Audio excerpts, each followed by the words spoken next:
A arquitetura modernista, para mim, é espaço, né? Qualidade de espaço. Logo que eu comprei, eu já saí derrubando as paredes que eu podia e reconfigurando o espaço. Nesse sentido, acho que ela me trouxe bastante liberdade. Assim, eu morava num apartamento que era tudo compartimentado e vim para esse lugar onde tem, primeiro, essa vista, né? Essa translucidez toda. Por um bom tempo se produziu uma arquitetura de muito baixa qualidade, assim, principalmente nos últimos anos. Então a revalorização desses espaços que tinham um tempo de penso, assim, os prédios modernistas e os prédios de uma forma geral, até os anos 70, 80, se pensava muito sobre eles antes de se lançar e se transformar em projeto e em edificação. Aí por um bom tempo eu acho que a especulação imobiliária ela deixou muito de lado a arquitetura e a qualidade, e acho que até agora ainda a arquitetura está retomando sua importância, eu acho. Por um bom tempo ela foi negligenciada assim, por uma série de fatores, obviamente, por desconhecimento, a questão da educação também é um problema grave. Então as pessoas, embora elas se sintam bem num prédio como este, ou em prédios como este, eu acho que é difícil reconhecer o motivo pelo qual elas se sentem bem nesses espaços, que na verdade é a arquitetura que proporciona isso.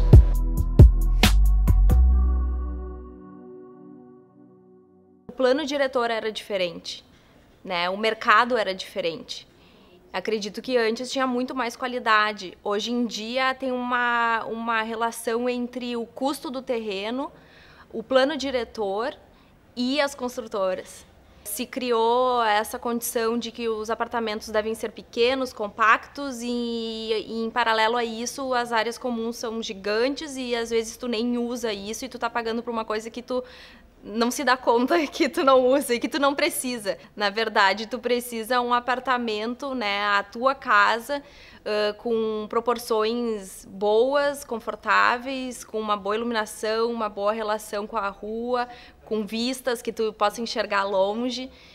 E eu não sei te dizer o porquê que o que faz, talvez é uma falta de cultura geral, coletiva, de que as pessoas acham que é muito melhor pagar por um apartamento novo e pequeno do que os apartamentos antigos, né, da década de 50, 60.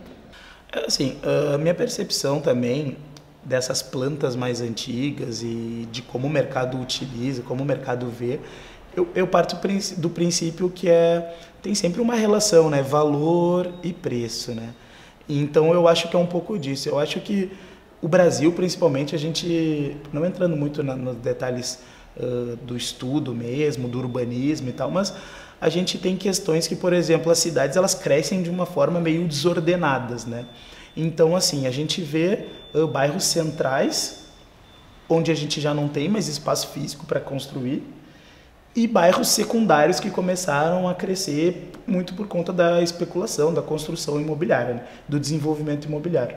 De novo, eu acho que vem a questão da liberdade, a liberdade do olhar, assim, sabe? Porque embora eu tenha toda essa arquitetura na minha volta, que eu olho pela janela e eu tô vendo todas essas massas, esses recortes, construções, não construções, ruínas, tem muita ruína na da cidade. Eu fico me contaminando com essas coisas, assim, o tempo todo, assim. Se traduz em coisas que eu faço, assim, no meu trabalho, sem dúvida alguma.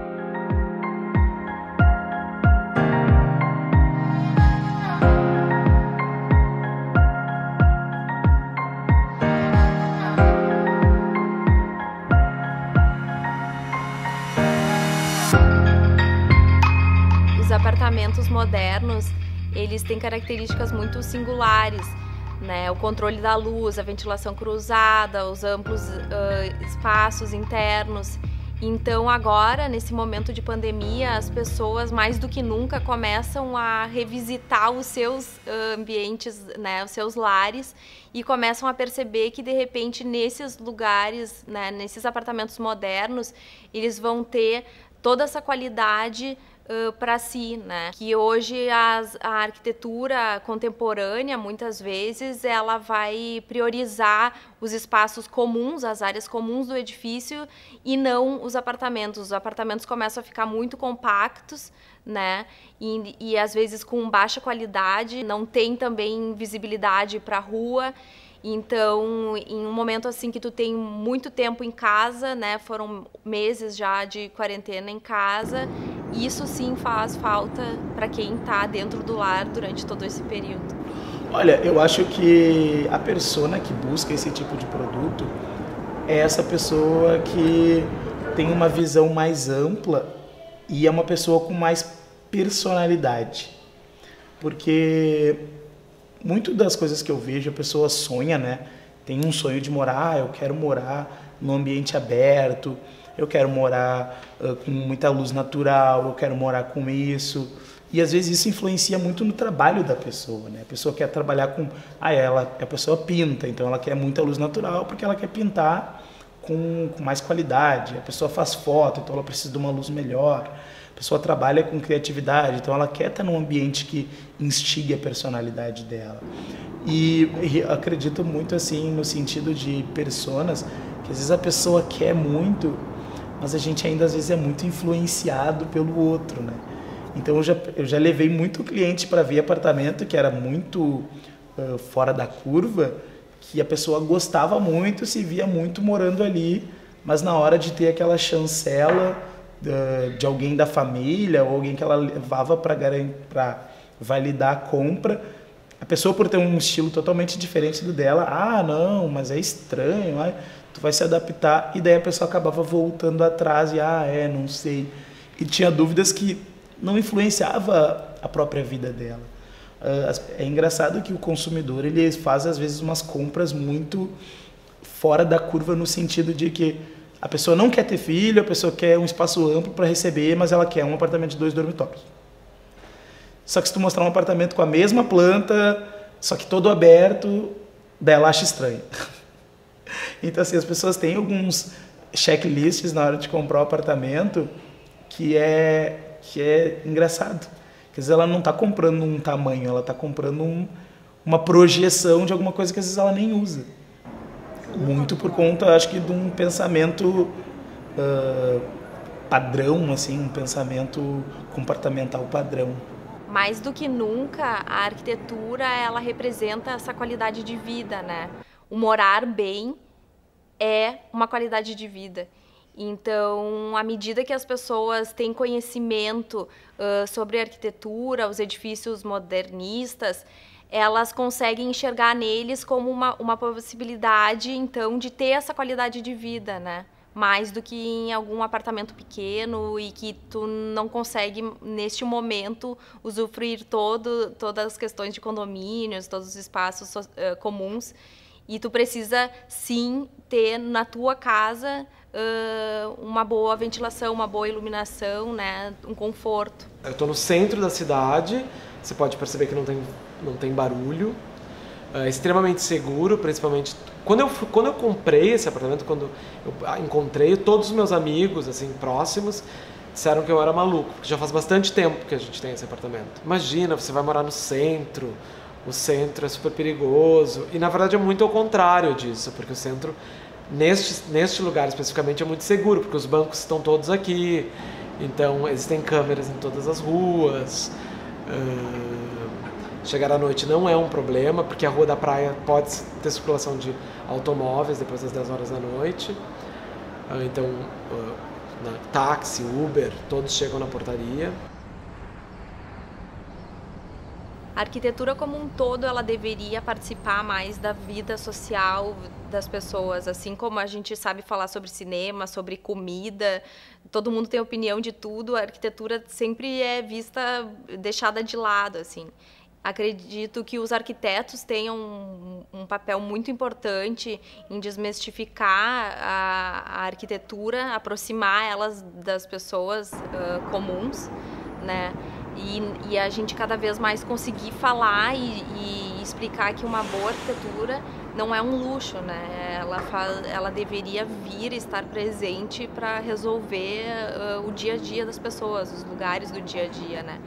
E não só pensar que a arquitetura é aquela arquitetura do exemplar, dos ícones, não. Uma boa arquitetura faz diferença no dia a dia e ela é acessível. Tem milhares de exemplos pela cidade de boa arquitetura. No momento que tu abre o olhar, eu acho que tu começa a perceber, assim. E também né, ficar aberto para porque eu me sinto bem em tal espaço, quais são os motivos que me levam a me sentir bem. Eu acho que aí tu começa a reconhecer algumas coisas. E leitura, embora mesmo na internet, que é uma leitura mais rápida, eu acho que hoje a informação ela está disponível, né, de uma forma muito mais abrangente. Então eu acho que é interesse acho que as pessoas se interessam um pouco assim pelas coisas. Eu acho que vai mudar isso um pouco. Eu tenho esperança que agora, depois desse momento que a gente viveu, as pessoas vão começar a perceber outras coisas que tinham deixado de lado. Eu brinco que eu sou meio anti-mercado imobiliário nesse pensamento tradicional, né? Porque eu acho que o mercado imobiliário, hoje ainda, ele usa uma lógica ultrapassada, né? Ele pensa no produto e depois ele pensa no cliente. Ele pensa no financeiro, no produto e depois no cliente. Eu acho que antigamente o produto ele era pensado pro cliente e depois faziam a conta e via o que era possível. Por isso que tínhamos apartamentos amplos, porque era para uma família. Às vezes no mesmo prédio a gente tinha o apartamento para uma família grande, o apartamento para uma família menor e o apartamento para pessoas sozinhas. E isso não era problema. Hoje o mercado imobiliário entende que eu não posso ter um apartamento de 200 metros quadrados com um cara de 50. Tá, não pode por quê? Mas ele entende que não pode, porque vai misturar os públicos. Mas o que tem? A gente não mora numa cidade, não é uma coisa democrática. Mas enfim, tem muitas coisas que o mercado imobiliário fica num paralelo porque mudou esse pensamento. E eu acredito muito nisso. Se o mercado imobiliário parar de olhar para questões de produto em primeiro lugar, eu acho que é isso que ele tem que aprender. Olhar para o cliente. O que o teu cliente quer? Honestamente, ninguém quer morar em 30 metros quadrados. O cara pode, acho que é legal ter um produto de 30 metros quadrados para o momento que o cara está se separando, está fazendo alguma coisa, mas transformar a cidade numa expansão de apartamentos de 30 metros quadrados não é viável, entendeu? Ninguém quer morar em 30 metros quadrados a vida toda. Então, é esse tipo de coisas aí que eu não consigo entender, sabe?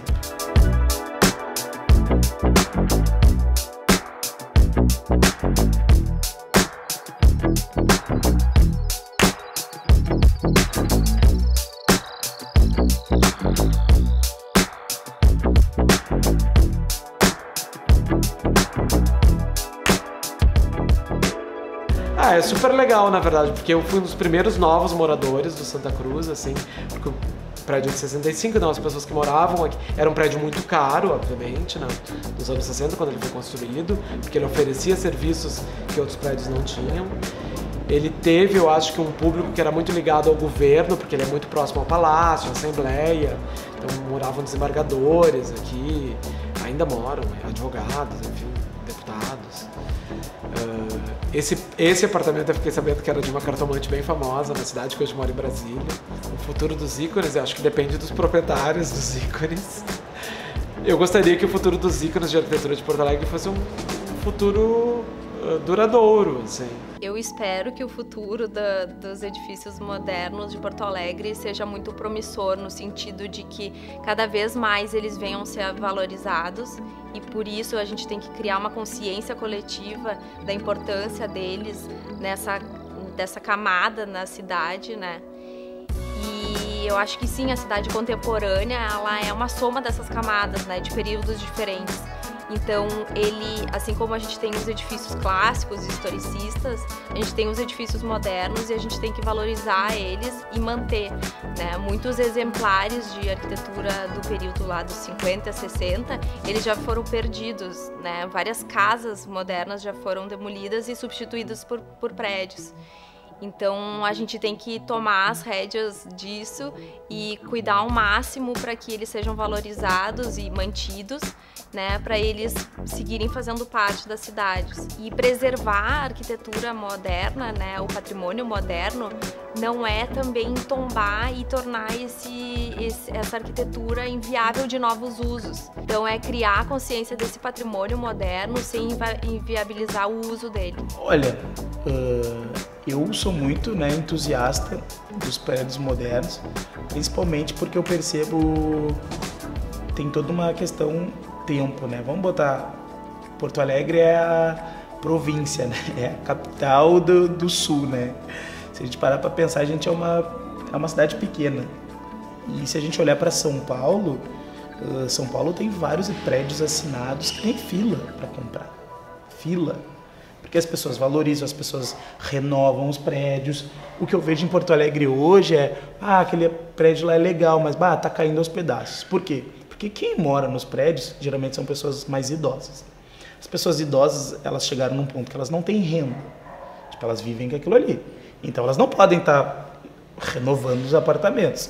Mas a partir do momento que os públicos, e tem público jovem, que começa a renovar, uma pessoa compra, outra pessoa compra, outra pessoa compra, e isso vai se renovando, esses prédios têm uma tendência de valorizar muito. Porque o prédio começa a estar bom, todas as reformas de atualização começam a ser feitas, esse prédio é muito bem localizado, coisas que não precisam mais, por exemplo, às vezes não precisa ter zelador, não precisa ter portaria 24 horas para um número X de unidades. Então, assim, tudo começa a fechar a conta, então isso começa a valorizar. Então, assim, eu, como entusiasta de boa arquitetura, eu acredito que no longo prazo esse tipo de projeto se valorize por conta dessa renovação do público, né? Então, eu acredito que no longo prazo esses prédios voltam a ter um valor elevado justamente por isso, por conta dessa renovação toda que existe do público, né? Eu conheço vários arquitetos, inclusive, que compram esses apartamentos e eles começam a perceber, às vezes assumem de síndico, então começam a renovar esses apartamentos, esses prédios, né, os edifícios, e no longo prazo os edifícios se valorizam muito, né? Porque eles têm qualidade estética, eles têm qualidade de centralidade, localização. Então tem vários pontos que eles crescem muito assim na valorização. Eu acho que Porto Alegre tem muitos exemplares, né, de apartamentos, de projetos bacanas e projetos que têm um potencial muito grande, né? Eu acho que o que Porto Alegre às vezes balança é o público, né? Se o público, mas daí acho que vem um pouco disso também, da questão do conhecimento desse público, né? Por que esse público está consumindo um determinado produto, um determinado tipo de empreendimento e não está olhando para esses exemplares bem localizados e com assinatura que a gente tem, né? Então acho que teve um hiato aí que se perdeu de um pouco dessa valorização ou de perceber que, cara, esse teu prédio aqui ele tem um potencial, ele tem uma assinatura, ele tem uma questão muito mais forte do que aquele ali que tu está olhando. Acho que faltou um pouco disso, né? Acho que tem uma questão acadêmica e mercadológica, entendeu? Então tem um hiato no meio disso aqui que algumas pessoas, principalmente pessoas mais, daí eu trago pessoas mais criativas, né? Pessoas que trabalham com fotografia, com arte, com arquitetos mesmo, designers. Essas pessoas acabam percebendo que esse tipo de produto é um produto mais legal para se morar por tudo que ele oferece na volta, né?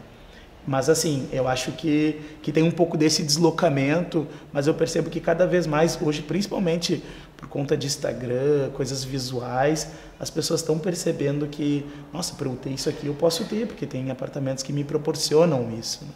Eu acho que hoje a gente está muito sujeito à resposta do mercado, né? As condições que o mercado imobiliário tem criado, né? Os envelopes de mercado imobiliário. O que é diferente de uma arquitetura autoral, onde o arquiteto traz a sua bagagem, né, conhecimento dessas relações com o meio ambiente, com as condições externas. Mas trabalhar hoje em arquitetura de interiores, por exemplo, é tentar trazer o conforto maior possível dentro de uma solução que o outro profissional já deu, né? Então, grande parte das vezes a gente vai precisar usar ar-condicionado para resolver um condicionamento térmico que não foi pensado na parte estrutural do prédio, assim, né? Olha, eu acho que a gente parou no tempo por não ter feito mais coisas como Santa Cruz. Então, acho que ele foi um símbolo assim do que de repente a gente deveria, como arquiteto, ter seguido buscando de avanços tecnológicos, de experimentação. Ele foi o primeiro grande edifício com estrutura metálica, né? Então, eu acho que foi isso, assim, ele deveria ainda hoje ser um exemplo pra gente, assim, como profissionais de seguir buscando, experimentando e criando soluções diferentes para a cidade.